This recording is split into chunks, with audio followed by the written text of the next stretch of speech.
할렐루야. 오늘 저녁 예배 오신 여러분을 예수님의 이름으로 축복합니다. 오늘 우리가 함께 나눌 말씀 로마서 8장 16절에서 17절을 보도록 하겠습니다. 로마서 8장 16절에서 17절.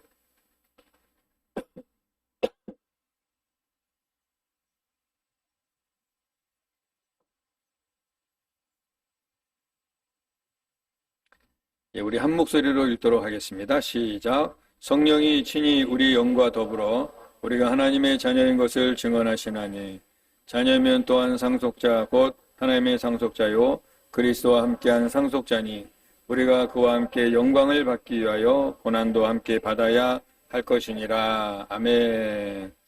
하나님의 자녀가 된 증거, 하나님의 자녀가 된 증거라는 말씀의 제목으로 함께 은혜를 나누도록 하겠습니다.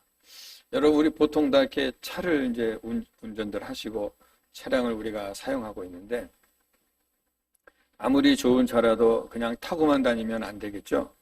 정기적으로 정기검사도 받고 또 타고 다니다가 조금 문제가 느껴지면 정비소 가서 점검하고 또 교체할 것은 교체하고 기름칠도 해주고 뭐 이렇게 수리를 받죠.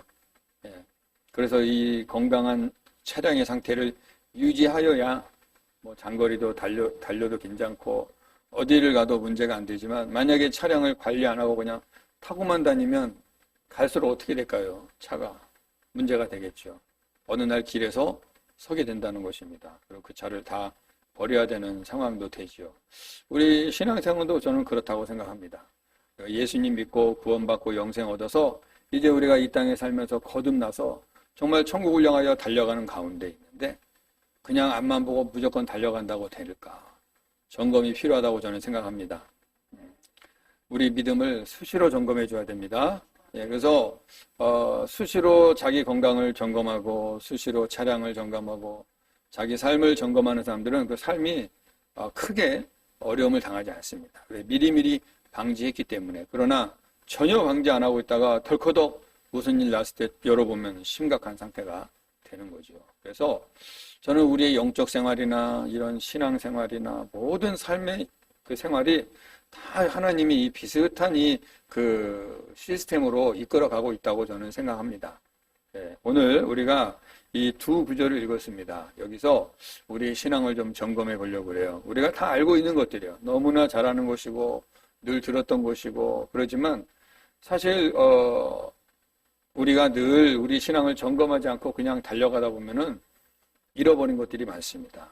그리고 미처 챙기지 못하는 것들이 있어요. 그래서 우리가 뭐 매주 설교를 듣고 뭐 늘 우리가 이렇게 말씀을 듣고 있지만 여러분 이 말씀이 내 안에 쌓여지고 또 익숙해지면서 우리가 단단해지고 또 견고해지고 어떠한 시험이 왔을 때 흔들리지 않게 될 줄로 믿습니다. 그래서 오늘은 그러한 우리 신앙 점검 차원에서 여러분의 믿음을 점검하는 차원에서 오늘은 말씀을 들으니까 다 아는 내용인데 라고 이렇게 가볍게 넘기지 마시고 한 번 더 이렇게 숙지해서 들어주시기를 바랍니다. 자, 오늘 우리가 말씀의 제목이 하나님의 자녀가 된 증거라고 이렇게 제가 제목을 달아놨는데 우리가 하나님의 자녀가 된 증거가 뭐예요? 예수 믿는 것이겠죠? 아멘이십니까? 예수 믿는 겁니다. 그래서 하나님의 자녀는 증거인데 그냥 그렇게 막연하게 이렇게 예수 믿는 거다라고 하기보다는 오늘은 조금 더 깊이 들어가서 네 가지로 나누어서 설명을 좀 하도록 하겠습니다. 첫 번째, 우리가 하나님의 자녀가 된 증거 첫 번째는 뭘까요? 읽어볼까요? 복음을 믿는가? 복음을 믿는가? 너무 중요하거든요. 자, 먼저 성경 구절을 좀 확인해 보겠습니다. 마태복음 16장 16절 시작. 시몬 베드로가 대답하여 이르되 주는 그리스도시요 살아계신 하나님의 아들이시니이다. 아멘. 또 사도행전 16장 31절 시작. 이르되 주 예수를 믿으라. 그리하면 너와 내 집이 구원을 받으리라 하고 마가복음 1장 15절 시작. 이르시되 때가 찼고 하나님의 나라가 가까이 왔으니 회개하고 복음을 믿으라 하시더라. 아멘. 자, 복음에 대해서 우리가 읽었어요. 자, 마태복음 16장 16절에 그 베드로가 예수님께 주는 그리스도시요 살아계신 하나님의 아들이십니다. 복음이죠. 신앙 고백한 겁니다. 그리고 사도행전에도 보면은 주 예수를 믿으라. 이게 바로 복음인 것입니다. 예수 믿는 것이 복음이에요. 그리고 또 예수님께서도 말씀하셨죠. 회개하고 복음을 믿으라. 이 복음이 뭐예요? 하나님의 나라의 소식, 곧 예수 그리스도를 말하는 것이죠. 그러니까 이것을 믿는 것이, 이 복음을 믿는 것이 내가 하나님의 자녀됨의 증거라는 것을 우리는 확인할 수 있습니다. 오늘 이 시간을 통해서 여러분들이 한번 우리 오늘 내 그 영적 건강 상태를 점검한다. 한번 그러한 마음으로 한번 점검해 보시기를 바랍니다. 그리고 교회를 다닌다고 예수 믿는 게 아니잖아요. 그죠? 예수 믿는 것과 교회를 다니는 건 틀려요. 교회는 다니는 건 그냥 몸이 왔다 갔다 하고 내가 종교 생활이 될 수도 있습니다. 그러나 예수를 믿으면 교회에 나와서 예배드리는 자세나 태도나 헌신하는 목적이 달라지는 것입니다. 그러니까 똑같이 교회를 나오고 있지만 방향이 달라지는 거예요. 그러니까 우리가 어디 가서 말할 때 저 교회 다녀요 그러게 말하면은 이거는 조금 2% 부족한 대답이에요. 확실한 대답 뭐냐? 저 예수님 믿습니다. 교회 다니세요. 너무 좋아요. 그보다는 예수님 믿으세요. 이게 정확한 답입니다. 항상 어디 가서 나도 교회 다녀요가 아니라 저는 예수를 믿습니다. 예수님 믿으시기 바랍니다. 정확한 용어를 쓰시기 바랍니다. 예, 너무 중요한 거예요. 그냥 우리가 두리뭉실 그냥 그게 그 말 아닌가? 아니요. 틀립니다. 예, 정확한 말을 써야 됩니다. 그래서 복음은 뭐냐? 잠깐 좀 이제 우리가 하나님의 자녀가 된 증거 첫 번째가 복음을 믿는가였어요. 여러분은 복음을 믿으십니까? 예. 그러면 복음이 무엇인가 한 번 더 이렇게 점검해 볼 필요가 있겠죠. 복음이란 무엇이냐? 복음을 믿는다고 했는데 복음이란 무엇이냐? 한번 성경 구절로 보겠습니다. 고린도전서 15장 3절에서 4절 시작. 내가 받은 것을 먼저 너희에게 전하였느니 이는 성경대로 그리스도께서 우리 죄를 위하여 죽으시고 장사 지낸 바 되셨다가 성경대로 사흘 만에 다시 살아나사. 아멘. 성경대로, 이게 되게 중요한 거예요. 성경대로, 하나님의 말씀대로, 하나님의 언약대로. 예, 그러니까 예수님은요 한순간도 말 한마디도 본인의 의지나 본인의 생각으로 한 것이 하나도 없고요. 모든 태어나면서 십자가에 죽는 순간까지 모든 하시는 말씀이 전부 다 성경에 입각해서 예언대로 하나님의 말씀대로만 하셨습니다. 성경을 응하게 하기 위하여서 그대로. 그래 심지어 예루살렘 성에 들어갈 때도 멋진 백마를 탄 게 아니라 나귀를 타고 가셨어요. 의도적으로 그렇게 하신 것입니다. 구약에 그렇게 예언이 되었기 때문에. 구약의 예언대로 채찍에 맞으시고 몸을 찢기시고 재판을 받으시고 사람들로부터 업신여김을 당하는 일을 고스란히 당하신 것입니다. 하나님의 말씀이 응하게 하기 위하여서. 자, 이것은 그 다음에 조금 이따 설명할게요. 사도행전 1장 9절 읽어봅시다. 시작. 이 말씀을 하시고 그들이 보는 데 올라져 가시니 구름이 그를 가리어 보이지 않게 하더라. 사도행전 1장에 나오는 예수님이 이제 승천하시는 내용이 나오고요. 11절 시작. 이르되 갈릴리 사람들아 어찌하여 서서 하늘을 쳐다보느냐. 너희 가운데서 하늘로 올려지신 이 예수는 하늘로 가심을 본 그대로 오시리라 하였느니라. 아멘. 자, 그러니까 복음 핵심이 뭐냐? 예수 그리스도가 저와 여러분의 죄를 위하여 십자가에서 고난받으시고 죽으시고 그리고 부활하시고 다시 오신다. 이 내용이 복음인 것입니다. 아멘. 예. 그 외에 이 복음에 이제 관련된 여러 가지 동정녀 탄생이라던가 또 하나님의 천지 창조 이런 내용들도 다 복음 안에 들어가 있지만 이 복음 중에 복음은 무엇이냐? 예수 그리스도 하나님이신 하나님께서 육신의 몸을 이 땅에 오신 분이 바로 예수 그리스도. 오셔서 우리의 죄와 허물을 위하여 대신 십자가 지시고 죽으시고 사망에서 생명으로 옮겨주시고 죽으신 지 사흘 만에 부활하시고 승천하셨습니다. 그리고 다시 오신다. 이 내용이 복음입니다. 아멘이시죠? 이걸 여러분이 정확하게 알고 계셔야 됩니다. 예. 그래야 어느 때인지 전도할 수 있어요. 그냥 단순히 예수 믿으세요. 예. 그것도 중요하지만 이제 그 다음에 그러면 예수님이 누굽니까?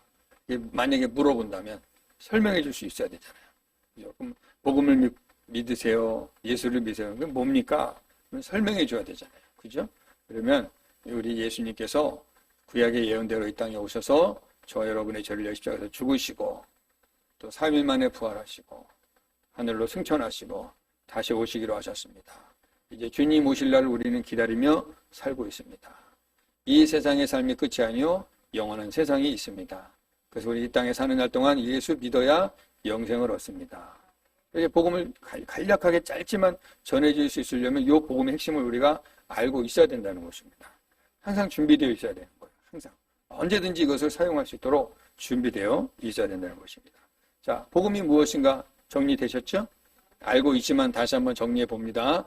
자, 우리가 하나님의 자녀가 된 증거 첫 번째가 뭐라고요?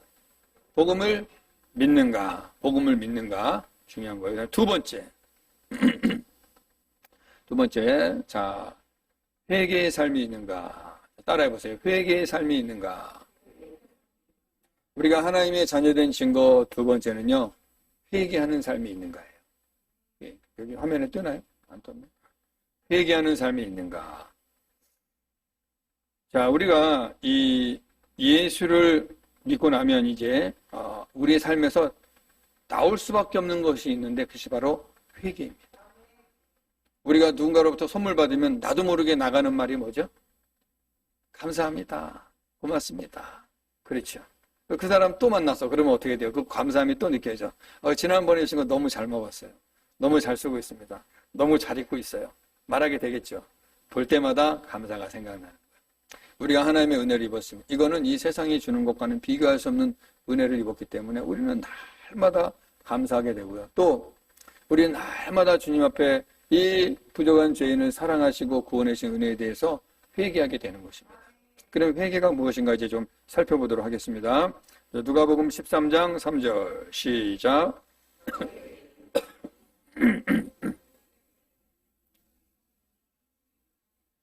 예, 여기 보니까 회개하지 않으면 어떻게 된다고 그래요? 망하리라. 예.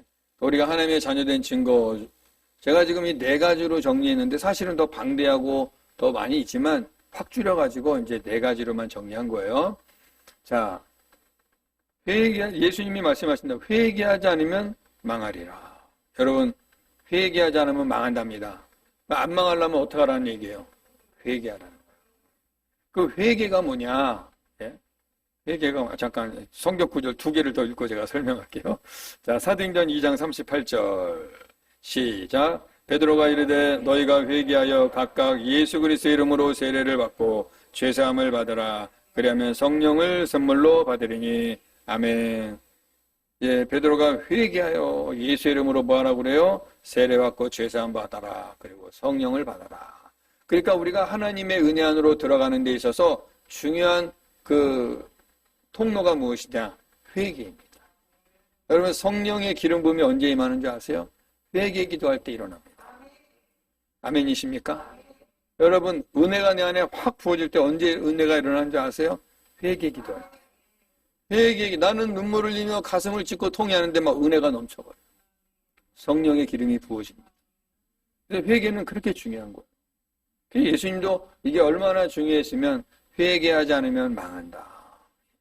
저와 여러분 망하지 않기를 바랍니다. 그 다음에 사도행전 17장 30절에서 31절 시작. 알지 못하던 시대에는 하나님이 간과하셨거니와 이제는 어디든지 사람에게 다 명하사 회개하라 하셨으니 이는 정하신 사람으로 하여금 천하의 공의로 심판할 날을 작정하시고 이에 그를 죽은 자 가운데서 살리신 것으로 모든 사람에게 믿을 만한 증거 주셨음이라 하니라. 아멘. 이 세상의 복음을 모를 때, 이스라엘에게만 하나님이 역사하실 때 세상은 몰랐죠. 그때 사람들이 몰랐던 거 하나님이 간구하시겠다, 이해해 주겠다는 거예요. 그러나 이제 온 세상의 복음이 전파돼서 누구도 핑계댈 수 없다. 그러니까 명령을 하셨습니다. 회개하라. 회개하라. 자, 그러면 이제 회개가 무엇인가? 회개가 이제 우리가 하나님의 자녀된 증거 중에 하나인데, 여러분 지금 이 설교를 들으시면서 목사님 설교하는 건 아니라 지금 나에게 자꾸 진단하셔야 돼요. 자기를 나는 지금 복음을 믿고 있는가, 내 삶에 회개의 삶이 있는가를 진단하셔야 됩니다. 네. 왜? 너무 중요한 거예요. 내가 하나님의 자녀가 된 증거니까. 만약에 여기에 내가 빠지거나 여기에 대해서 내가 부합되지 않으면 지금 나는 하나님의 자녀됨의 증거에서 밀려나는 거예요, 여러분. 그러니까 확인하는 겁니다. 제가 왜 이런 설교를 종종 하냐면 자꾸 우리의 믿음을 확인해야 되는 거예요, 여러분.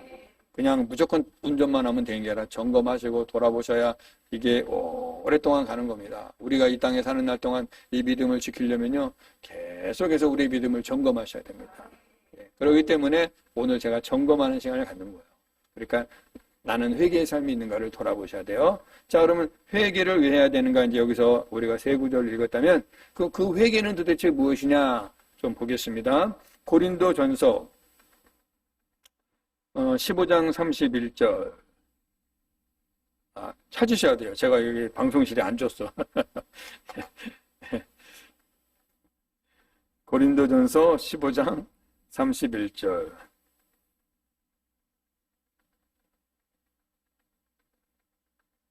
고린도 후서네요. 미안합니다. 뭐야. 이게 아닌데? 잠깐만. 제가 지금 잘못 써놔버려가지고, 잠깐만요.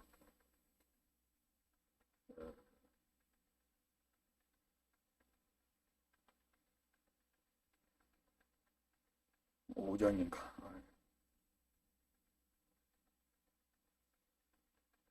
내가 나는 날마다 죽노라 이거 쓴다고 지금 했는데 갑자기 구절을 잊어버렸네. 31절이에요? 내가 31절을 13절로 잘못 써놔버렸네. 죄송합니다. 정신이 없네. 예, 31절. 이걸로 숫자를 거꾸로 써놔가지고.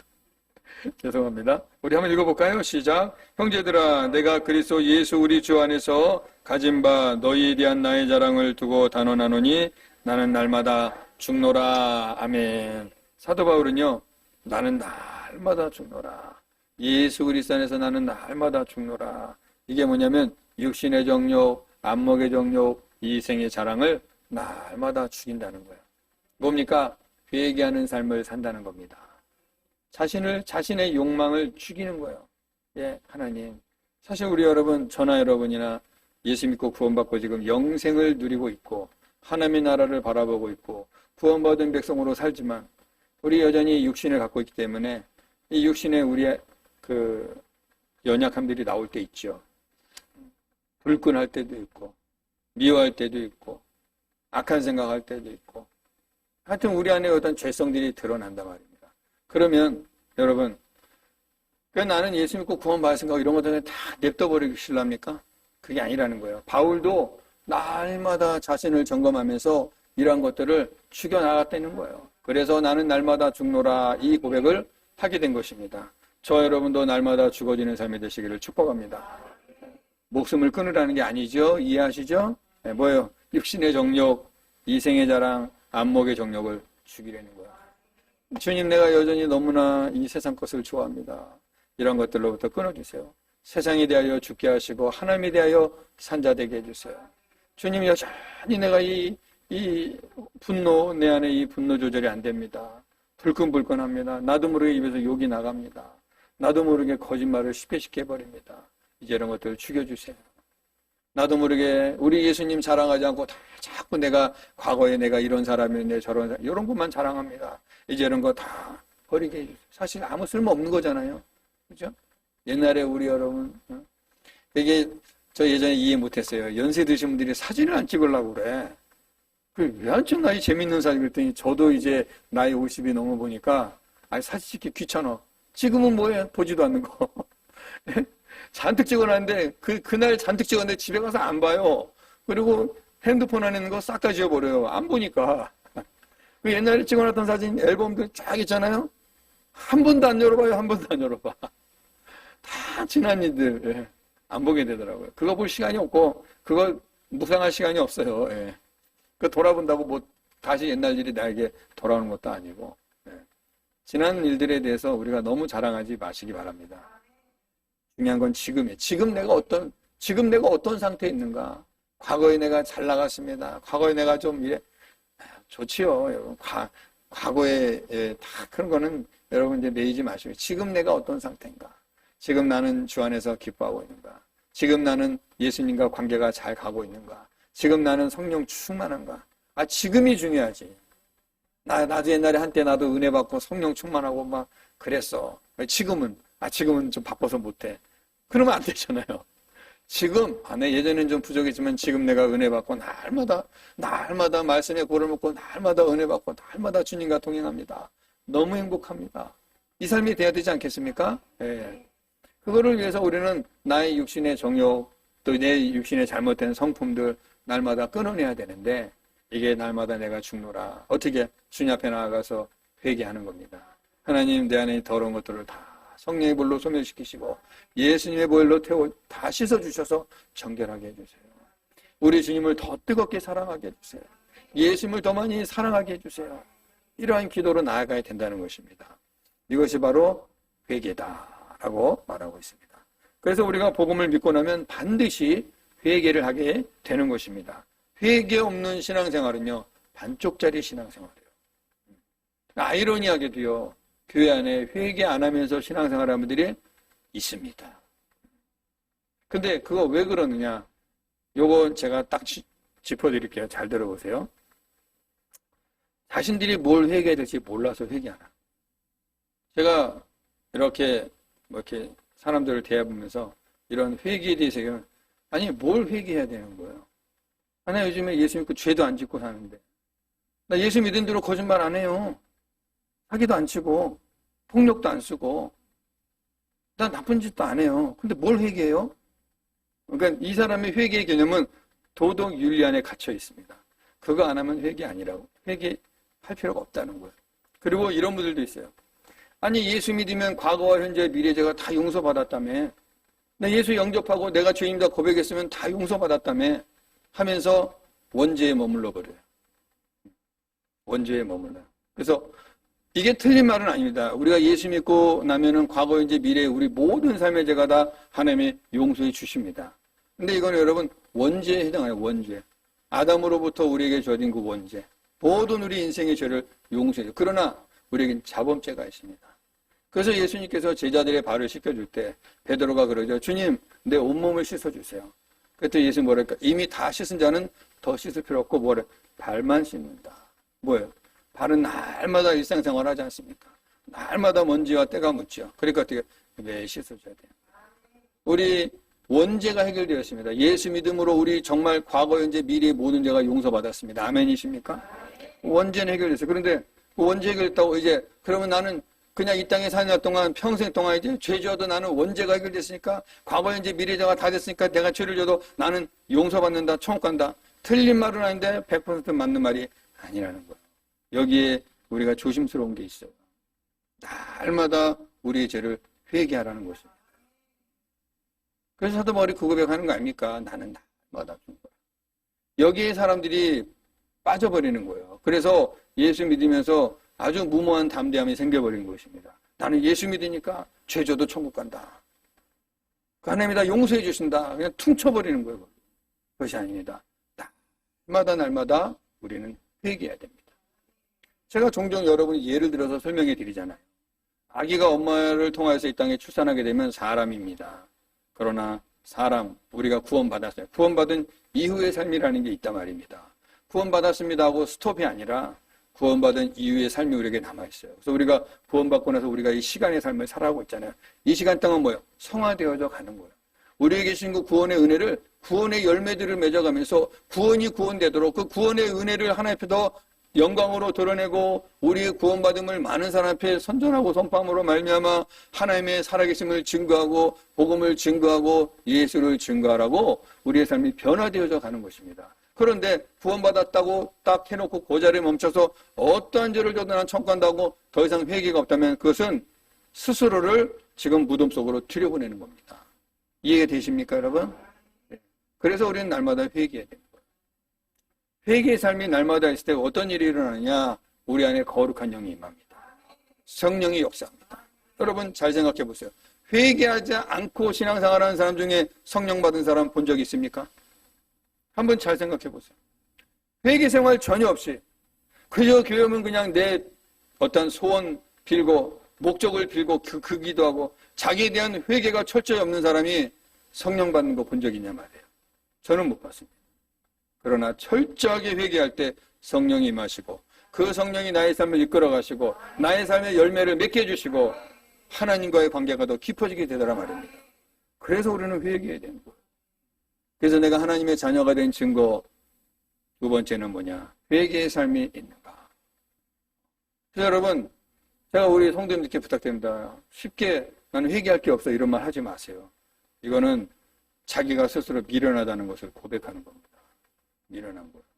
도덕 윤리적으로 우리는 그거는 당연히 깨끗하게 살아야 되는 거고요. 우리가 회개해야 됩니다. 무엇을 회개해야 될까요? 제가 설명을 두 가지로 해드릴게요. 자, 첫 번째는요. 내가 하나님의 은혜를 받았지만 구원받은 성도는 내가 이 하나님의 은혜를 모르고 살았던 그것을 회개해야 됩니다. 여전히 내가 이 습관적인 죄, 반복적인 죄가 있죠. 또 이성에 따르는 죄가 있죠.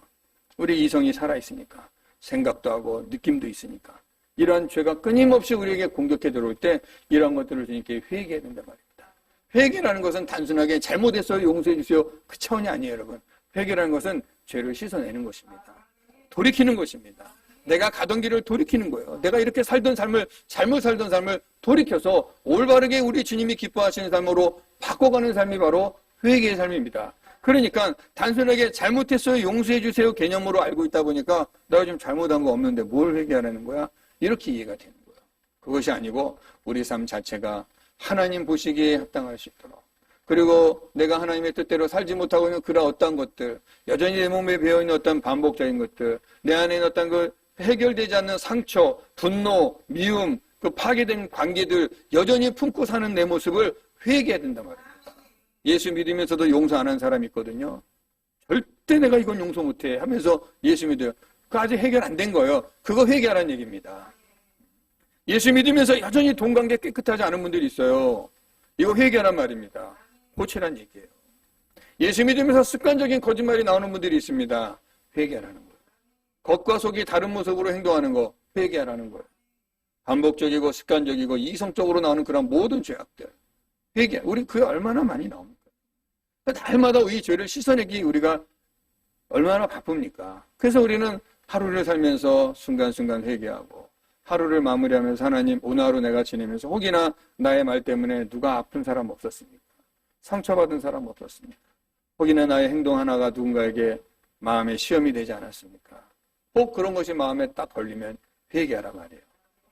그리고 그 문제를 또 실제 대상자와 만나서 풀어가라고 말입니다. 예수님이 그랬잖아요. 너희가 제단에 예물을 드리러 오다가 형제와 화해할 일이 있으면 어떡하라 그래요? 제물을 두고 가서 화해하고 와서 드려라. 그래야 받으시겠다는 거예요. 그러니까 우리가 이 회개가 얼마나 중요한지 아시겠죠? 그냥 교회 다니고 나 예수 믿어요. 난 죄가 용서받았습니다. 하고 그냥 대충 유야무야 그냥 얼렁뚱땅 난 간다. 이건 안 된다는 거예요. 우리 예수님이 그렇게 대충 하시는 분이 아니에요. 우리 하나님이 여러분 얼렁뚱땅 하신 분이 아닙니다. 우리 하나님은 철저하신 분이세요. 아주 철저하신 분이십니다. 그러므로 우리의 믿음 생활도 이제는 철저하게 하셔야 돼요. 대충 해서 안 됩니다. 네. 그래서 이게 회개가 그렇게 중요한 거예요. 그 다음에 우리가 또 회개해야 될 부분은 뭐냐? 삶의 모든 영역에서 거룩하고 성결하지 못한 것을 회개해야 돼요. 그래야 성도답지 못하게 사는 것들, 여전히 세상이 쫓아가는 거 나도 쫓아가고, 여전히 세상의 유행이 나도 쫓아가고, 세상이 두려워하는 거 나도 두려워하고, 세상이 좋아하는 거 나도 두려워하고, 이렇게 세상과 묻어 사는 나의 성결하지 못함을 회개해야 돼요. 우리는 구별된 삶을 살아야 됩니다. 저와 여러분은 거룩한 백성입니다. 그래서 성도예요. 성도는 세상과 다르게 살아야 되는 거예요. 세상이 다 옳다 해도 아니면 아니라고 말할 수 있어야 되고, 세상이 아니라 해도 옳으면 옳다라고 말할 수 있는 믿음의 결단이 있기를 바랍니다. 이게 여러분 성도예요. 우리는 이런 면에서 볼 때 여러분 회개할 일이 얼마나 많냐 그 말이에요. 그죠? 네. 우리가 하나님 말씀대로 살지 못하는 게 얼마나 많습니까? 그러니까 우리가 이 회개한다고 해서 또 완전해지냐? 완전해지지 않습니다. 이 땅에 사는 날 동안 우리는 완벽하진 않아요. 그러나 어떻게 해요? 그리스도를 향하여 달려가는 거예요. 성화되어져 간다 그 말입니다. 예수를 닮아간다 그 말입니다. 우리 이런 변화된 모습을 통하여서 믿지 않는 자들이 보고 예수 믿으니 저렇게 되는구나. 도전받게 되고 우리의 삶을 보고 예수 믿게 되지 우리가 아무리 예수님을 설명해도 그런 거 이해 못합니다. 그래서 우리의 삶을 통하여서 복음이 들어가는 거예요. 그래서 우리 삶이 이렇게 중요한 거예요. 아멘이시죠? 그래서 사도 바울은 이렇게 말합니다. 빌립보서 2장 12절 읽어보겠습니다. 시작. 그러므로 나의 사랑하는 자들아 너희가 나 있을 때뿐 아니라 더욱 지금 나 없을 때에도 항상 복종하여 두렵고 떨림으로 너희 구원을 이루라. 아멘. 구원은 받았지만 이 받은 구원을 그대로 감싸 안고 나는 구원받았다고 잊지 말고 이제는 이 구원이 뭐예요? 구원되게 하라는 거예요. 그래서 우리는 구원받는 것도 중요하지만 구원받은 이후의 삶도 매우 매우 중요하다는 것입니다. 아멘이시죠? 구원받은 이후의 삶이 너무 중요해요. 그리고 2장 15절도 보겠습니다. 시작. 이는 너희가 흠이 없고 순전하여 어그러지고 거스르는 세대 가운데서 하나님의 흠없는 자녀로 세상에서 그들 가운데 빛들로 나타나며. 아멘. 보십시오. 오늘 성경은 뭐랍니까? 우리가 이 세상 가운데서 하나님의 흠없는 자녀로 이 세상에 나타나기를 원하신다는 거예요. 흠없는 자녀. 그러니까 여러분, 우리가 완벽할 수는 없지만 이제 우리가 옛 습관들은 끊어내고 이제 예수님 닮아가려고 몸부림치시고 예전에 내가 이 세상 것들 좋아하고 움켜쥐려 했던 것도 이제 내려놓고 이제 하늘의 것을 소망하고 그래서 땅의 것을 보지 말고 위의 것을 보라 그 말입니다. 마음의 원망과 불평 가지고 있어봤자 좋을 거 없어요. 우리가 참 그런 분들이 있더라고요. 살다 보니까 마음의 응어리를 안 풀고 살아요. 항상 마음이 뭔가 뭉쳐있고 얹힌 것처럼 살아요. 용서를 못해. 네가 먼저 와서 용서할 때까지 나 용서 안 한다.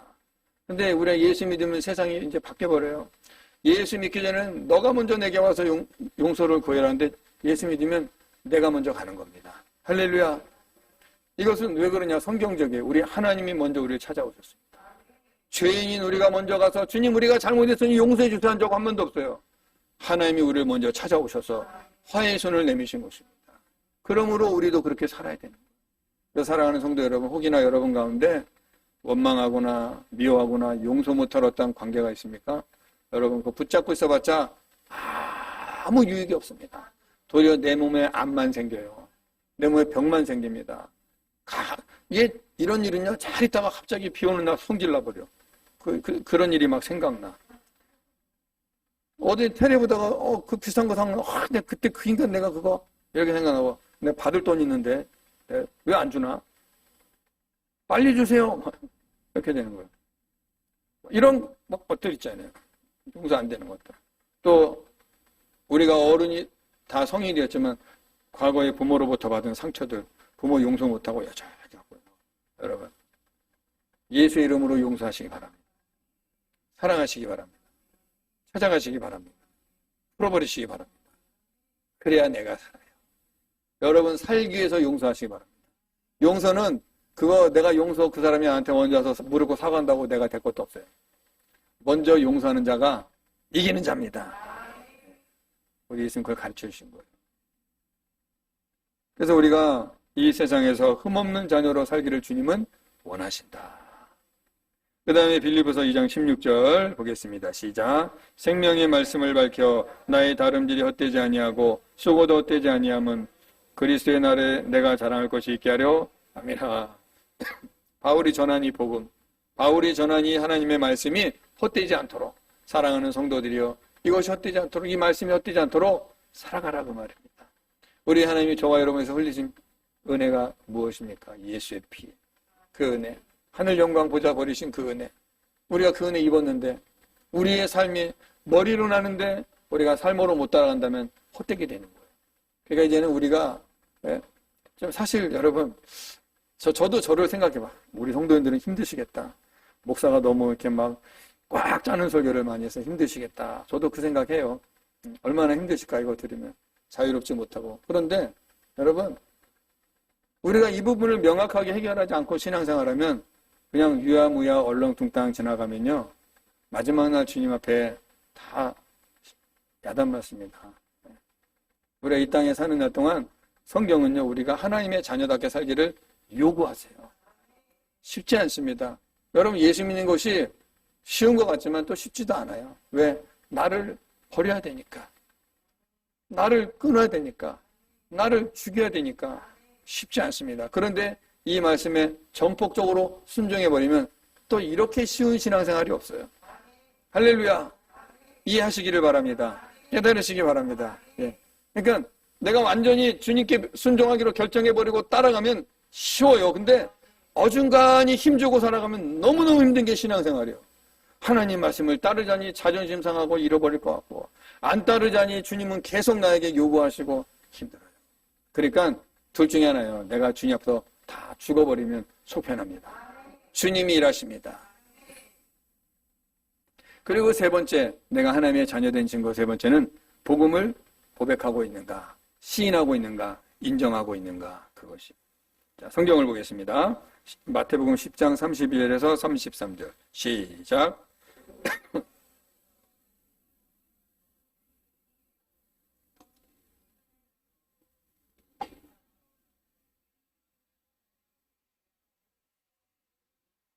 아멘. 사람들 앞에서 하나님을 시인하는가? 이 말은 뭐예요? 삶에서 하나님을 인정하는가? 내 삶의 모습으로, 꼭 말로만 나 예수 믿어요가 아니라 내 삶의 태도와 자세로 내가 하나님을 인정하고 있는가? 내가 예수 믿는 것을 자랑스럽게 여기는가? 어디 앞에서라도 내가 예수 믿음을 증명할 수 있는가? 어떤 상황이 되어도 내가 예수 믿는 자로서의 모습으로 살고 있는가? 기겁하지 않게, 당당하게, 떳떳하게. 내가 당장 손해를 보더라도 내 양심이 하나님 앞에서 부끄럽지 않도록 내가 행동하는 것. 이게 바로 하나님을 시인하고 고백하는 삶이 되는 것입니다. 이것이 바로 복음을 고백하는 삶이 되는 거예요. 복음을 고백한다는 게 그저 입으로만 하는 것이 아니라 삶으로. 그래서 사람들 앞에서 내가 하나님을 시인하면 하나님도 우리를 시인해 주시겠다 말씀해 주신 거죠. 로마서 10장 9절 10절 시작. 내가 만일 내 입으로 예수를 주로 시인하며 또 하나님께서 그를 죽은 자 가운데서 살리신 것을 내 마음에 믿으면 구원을 받으리라. 사람이 마음으로 믿어 의에 이르고 입으로 시인하여 구원에 이르느니라. 아멘. 예. 우리가 예수를 주로 시인하고 또 마음으로 믿고 고백하고 삶에서 우리가 드러낼 때 이것이 바로 내가 하나님의 자녀라는 증거인 것입니다. 여러분은 점검해 보세요. 지금 우리 세 가지 들었어요. 첫 번째, 복음을 나는 믿고 있는가? 두 번째, 나는 회개의 삶을 살고 있는가? 세 번째, 복음을 시인하고 살고 있는가? 한번 점검해 보세요. 이러한 삶이 지금 나에게 있다면 여러분은 하나님의 자녀인 것이 확실합니다. 할렐루야. 오늘 점검하는 시간이에요. 점검하는 시간. 그 다음 네 번째, 마지막 네 번째, 세례를 받았는가? 자, 이 세례는 이제 좀 더 구체적으로 회개의 세례와 성령 세례가 있습니다. 자, 사도행전 2장 38절 시작. 베드로가 이르되 너희가 회개하여 각각 예수 그리스도의 이름으로 세례를 받고 죄사함을 받으라. 그러면 성령의 선물을 받으리니. 아멘. 자, 우리가 앞에서 이제 회개에 대해서도 다 얘기 들었습니다. 자, 그런데 세례를 받았는가? 이 세례는요, 교회에서 주는 이 물세례를 말하는 게 아닙니다. 이 물세례를 지나서 성령 세례를 말하는 거예요. 사도 바울이 그러죠. 로마서에서 유대인들에게 말합니다. 너희가 육체 할례로 자랑하지 마라. 육체 할례 받지 않았지만 마음의 할례 받은 자가 진짜 이스라엘이다.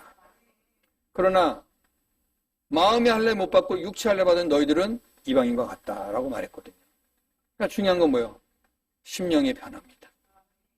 물세례는요. 자, 예수님도 이렇게 말씀하세요. 자, 마태복음 3장 11절. 이거 세례 요한이 말한 거네요. 자, 한번 읽어봅시다. 시작. 세례를 베풀거니와 내 뒤에 오시는 이는 나보다 능력이 많으시니 나는 그의 신을 들기도 감당하지 못하겠노라. 그는 성령과 불로 너에게 세례를 베푸실 것이요. 아멘. 자, 세례 요한의 세례, 물세례는요, 회개에 이르게 하는 세례입니다. 아, 내가 죄인이구나. 회개를 고백하게 되고 회개에 이르게 해요. 죄를 깨닫게 한다 그 말이에요. 죄를 깨닫게 하는. 그래서 우리가 교회에서 어느 정도 시간이 되고 믿음 생활에 연륜이 되고 나면 이제 교리문답하고 내가 죄인입니다. 시인하고 고백하고 예수를 구주로 믿습니다. 교회 앞에서 공포할 때 세례를 주죠. 그래서 교회의 회원이 됨을 인정하는 것입니다. 그래도 성령 세례 못 받으면 온전한 세례가 아니에요. 아셨죠? 이거 중요한 겁니다. 나 세례 받았어요. 사도 바울이 말했다니까요. 육체 할례는 의미가 없다는 거예요. 마음의 할례 받으라는 거예요. 뭐예요? 성령 세례 받아서 전인격이 변화되라는 거예요. 성령 세례 받은 것은요, 뭐 불이 떨어져서 머리가 타버리거나 그냥 사람이 갑자기 목이 허스키해지거나 그냥 갑자기 기도가 몇 시간씩 늘어 그것이 아니라 삶이 바뀌는 거예요, 삶이. 삶의 전 인격이 바뀌어버립니다. 언어가 바뀌어버려요. 물질관이 바뀌어버립니다. 세계관이 바뀌어버리고요. 인생관이 바뀌어버려요. 사람이 달라져 버린 거예요. 누구를 닮아갈까요? 예수를 닮아가요. 그 자가 바로 성령 받은 자다. 그 얘기하는 겁니다. 그러니까 성령, 이 물세례는 표시가 나요. 여 앞에서 세례 받으니까. 그런데 성령 세례는요, 이렇게 받는 게 아니라 내가 하나님 앞에서 완전히 죽어질 때 예수의 세례가 임한다 그 말입니다. 불과 성령으로. 불은 뭐예요? 소멸하는 불이에요. 우리 안에는 모든 더러운 죄를 소멸해버립니다. 우리 안에는 모든 정욕을 소멸해버립니다. 인간의 욕심을 소멸해버립니다. 그리고 예수 사랑으로 충만하게 해버리는 거예요. 예수의 피로 충만하게 채워집니다. 그래서 여러분, 성령 세례 받은 자들의 입에서 많이 나오는 용어들이 있어요. 예수의 보혈을 말하게 됩니다. 예수의 피를 말하게 됩니다. 하나님께 감사요 영광입니다를 계속해서 고백하게 되는 거예요. 그러니까 여러분, 세례를 받았는가? 그러니까 이 세례 받은 자 하나님의 자녀됨의 증거가 되는 것입니다. 여러분 점검해 보십시오. 나는 물 세례만 받았는가? 성령 세례 받았는가? 여러분 예수 믿고서 성령 세례 안 받으면요, 구원은 받아요. 그런데 주를 위해서 아무것도 하는 일이 없어요. 이해가 되십니까? 인생으로 태어나서 그냥 사람이라는 호칭은 받고 사람으로서의 삶을 살아가지만 사람 노릇은 못해요. 우리가 예수 믿어서 구원받은 자가 되었는데 성령 세례 받지 않으면 성령이 내 안에서 나를 이끌어 가시고 성령이 나를 통하여 역사하셔야 되는데 내가 그냥 어린아이처럼 그대로 있는 거예요. 역사가 안 일어납니다. 전도의 열매가 없어요. 믿음의 열매가 없어요. 성령의 열매가 없습니다. 그저 나 하나 교회 나오기도 너무 힘들어. 주일날 겨우겨우 간당간당 교회 나오는 정도가 되는 거예요. 그러나 성령 세례 받으면 그 이상을 넘어갑니다. 온 세계를 품에 안고 기도하게 됩니다. 영혼들을 품에 안고 눈물을 흘리게 됩니다. 주여 나를 써주시옵소서. 주여 나를 보내주시옵소서. 이 고백이 나오게 되는 거예요. 주님 원하시면 나를 사용하여 주시옵소서. 준비되어 있나이다 주여.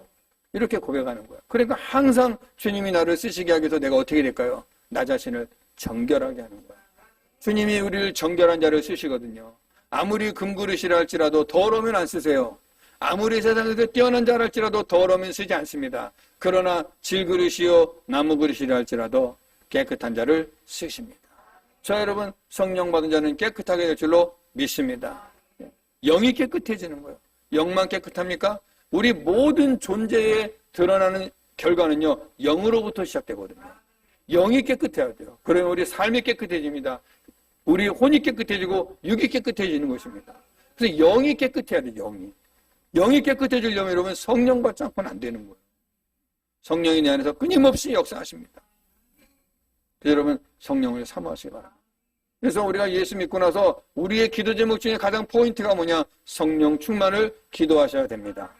예수 믿고 수십 년 뒤에도 여전히 몇 가지 원하는 이 세상의 필요들만 구한다면 아직 이 사람은 성령의 근처도 못 간 거예요. 그러나 하나님 나를 써주시옵소서. 주님 기쁨으로 나를 사용하여 주시옵소서. 내가 어떻게 해야 하나님께 영광을 돌릴 수 있습니까? 내가 받은 은혜는 너무나 귀한데 주님 내가 무엇을 해야 할지 모르겠사오니 주님에게 성령을 부으셔서 가르쳐 주시고 깨닫게 하시고 알게 하여 주시옵소서. 이 고백을 하게 된다는 것입니다. 하나님은요 성령 받은 자를 쓰시지 성령 안 받은 자를 쓰신 적이 한 번도 없으세요. 그래서 예수님께서 12제자에게 너희가 아버지께서 약속하신 것을 받을 때까지 예루살렘을 떠나지 말고 이 땅에 머물러 있어라. 성령 받고 나서부터 일하라 그런 거예요. 그 제자들이 성령 받고 나니 어떻게 됐습니까? 능력이 나타나죠. 담대하게 복음을 전하죠. 그들이 가는 곳마다 역사가 일어나죠. 생명이 일어나게 되는 것입니다. 내가 하는 건가요? 성령이 내 안에서 일하시는 겁니다. 내 안에 영이 사모하고 은혜를 기다리고 목말라하고 내 영이 깨끗해지면 성령이 내 안에서 일하신단 말입니다. 그때까지 기다리라. 그래서 여러분은 끊임없이 기도하실 때 성령 사모하는 기도를 하시기를 바랍니다. 정말 너무 중요한 거예요. 그리고 성령을 사모하는 기도를 하다 보면 여러분 몇 가지 구하는 기도는 몇 마디 한두 마디 하면 끝나요. 더 설명할 길이 없는데 그러지 않습니까? 예를 들어서 우리 아이 좋은 직장 가게 있어요. 뭔 설명을 더 할 거예요? 그 직장이 뭐 전체적인 데이터를 하나님께 설명할 겁니까? 뭐 할 거예요? 좋은 직장. 예를 들어서 S그룹에 들어가게 해주세요, 주님. 왜 들어가는지, 월급은 얼마 받는지, 그 정도까지 기도할 수 있겠지만, 그 이상 못 한단 말이에요. 그런데 우리가 성령 받기를 사모하잖아요. 성령이 내 안에서 교통하시니까 내가 무엇을 해야 할지, 어떻게 할지 다 보여주세요. 영안으로 보여주십니다. 성령과 깊은 교제를 하게 돼요. 그래서 성령 안에서 기도하게 되면 기도가 깊어지는 겁니다. 할렐루야. 사모하시기 바랍니다.